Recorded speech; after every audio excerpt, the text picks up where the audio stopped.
नमस्कार।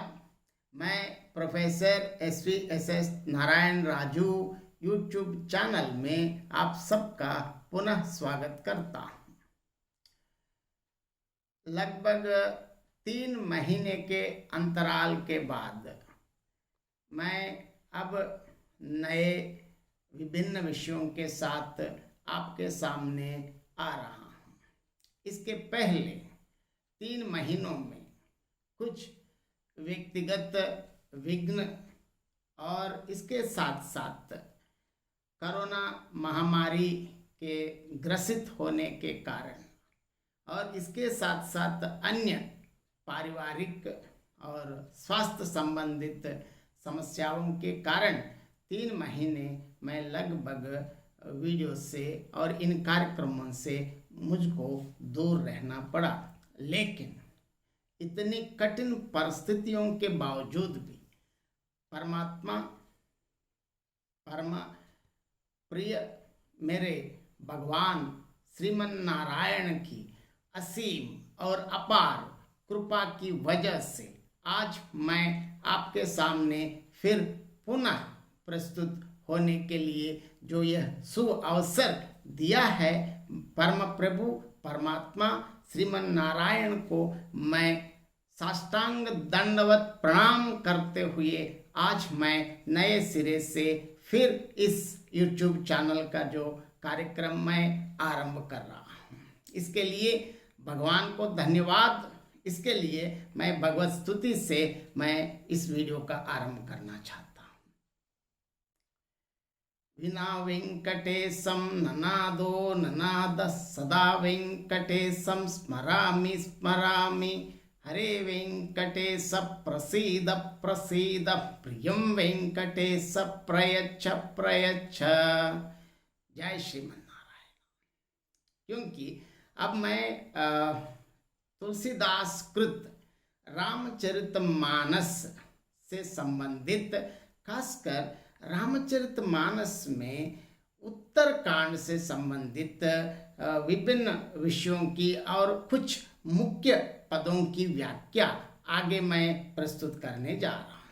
इससे पहले मैं तुलसीदास से जो रामचरितमानस लिखते वक्त जो आरंभ किया है और गणपति और माँ सरस्वती का वंदन किस प्रकार किया है, इसके साथ मैं आगे आरंभ करना चाहता हूँ। वर्णानामर्ध संघानाम रसानाम छंदसामपि मंगलानाम चाकर्तारो वंदे वाणी विनायको।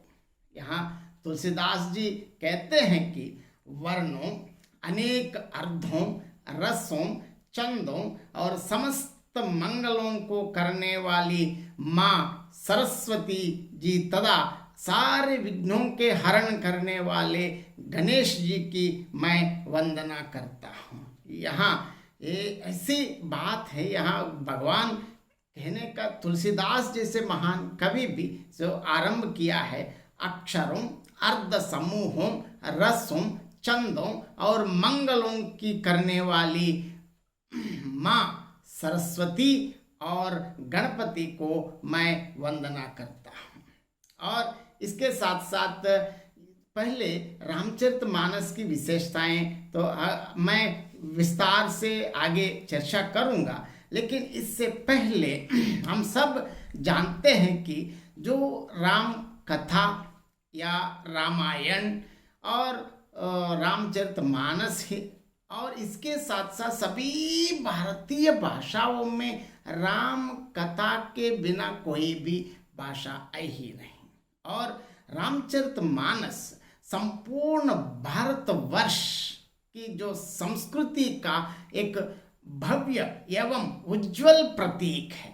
भारतीय संस्कृति में सत्य, अहिंसा, धैर्य, क्षमा, मैत्री, अनासक्ति, इंद्रिय निग्रह, पवित्रता, निश्चलता, त्याग, उदारता, विराट सत्ता के प्रति गहन आस्था, मानवता प्रेम, परोपकार, लोक संग्रह, जो भी जिन सात्विक भावों का सर्वाधिक प्रचार एवं प्रसार देखने को हमको मिलता है। ये सारी चीज ऊपर मैंने अभी जो जो बता दिया, ये सारे समस्त भाव रामचरितमानस में विद्यमान है।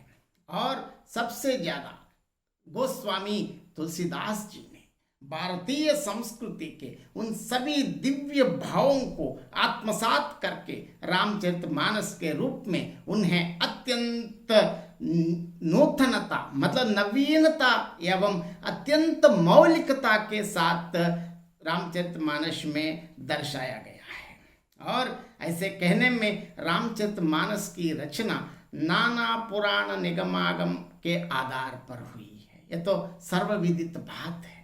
ऐसे रामचरितमानस की विशेषता यह है कि और इसमें उत्तरकांड की विशेषता है क्या, हम सब जानते हैं, लंका कांड तक तो कथा हम सब जानते हैं, बाल कांड से लेकर राम जन्म से लेकर और रावण संहार करके फिर वापस राम अयोध्या के आगमन से उत्तरकांड का आरंभ होता है। और आरंभ के पदों से ही ये पता चलता है कि संपूर्ण अयोध्या नगर में राजमहल से लेकर साधारण जनता तक, क्योंकि उनको पता चला है कि अभी सब लोग 14 वर्ष एक एक पल, एक एक घंटा, एक एक क्षण, एक एक दिन ऐसे गिनती करते करते वो यहाँ तक आ गए हैं कि अब उन सबको ये बात पता चला है कि उनको याद है कि और एक दिन में परम प्रभु उनके समस्त जनों के लिए प्रियतम, उनके लिए राजा है, लेकिन वास्तव में श्रीमन नारायण इन 14 लोकों के लिए भगवान है। ऐसे श्रीमन नारायण श्री रामचंद्र प्रभु आने वाले दिन अब आ गए हैं। तो अब एक दिन 14 साल तो प्रतीक्षा कर चुके हैं, लेकिन और जैसे और एक दिन कटना और उनको कितना मुश्किल हो गया है। अब यह घटनाएं और संपूर्ण राजमहल से लेकर भरत तक जिस प्रकार वे लोग इंतजार कर रहे हैं, प्रतीक्षारत हैं, और इस प्रतीक्षा के समय से लेकर और इसके साथ साथ उत्तरकांड की और एक विशेषता यह है कि वास्तव में राम राज्य की परिकल्पना उत्तरकांड में हम देखते हैं। और बाद में जो हम सब जानते हैं, भारत के राष्ट्रपिता महात्मा पूज्य बापूजी हम कहते हैं, महात्मा गांधी जी ने जो आदर्श राम राज्य की जो कल्पना की है, उस राम राज्य जो है वास्तव में तुलसी रामचरितमानस में रचित उत्तरकांड में दर्शित राम राज्य ही गांधी जी चाहते थे। वैसे आदर्श राज्य की जो कल्पना है और तुलसीदास जी द्वारा राम के माध्यम से दर्शाया गया है, और इसमें सभी विषयों को मतलब अवतार समाप्ति तक इसमें उत्तरकांड की कथा है। और आगे उत्तरकांड में विभिन्न पदों की व्याख्या, जैसे राम आगमन की प्रतीक्षा और राम आने से राम के लिए स्वागत की तैयारियां, क्योंकि प्रभु आ रहे हैं, कौन कोई राजा ही नहीं है, सब लोग ये जानते हैं, अयोध्या के समस्त जन जानते हैं कि श्रीमन नारायण का अवतार ही श्री राम जी हैं। और श्री राम जी ही नहीं है, श्री राम के साथ साथ सारे इस समस्त लोगों के वैभव संपत्ति के लिए अधिकारिणी श्री महालक्ष्मी जो अवतार है सीता माँ, मतलब राम और सीता और लक्ष्मण सहित हनुमान जी के साथ मिलकर आने वाले हैं, करके अयोध्या के सारे पूर्ववासियां, राजमहल, सब लोग किस प्रकार की तैयारियां कर रहे हैं, आगे के उत्तरकांड के विभिन्न पदों की व्याख्या के द्वारा हम आगे विश्लेषण करेंगे। और आप सबको मैं धन्यवाद अदा करता हूं। धन्यवाद।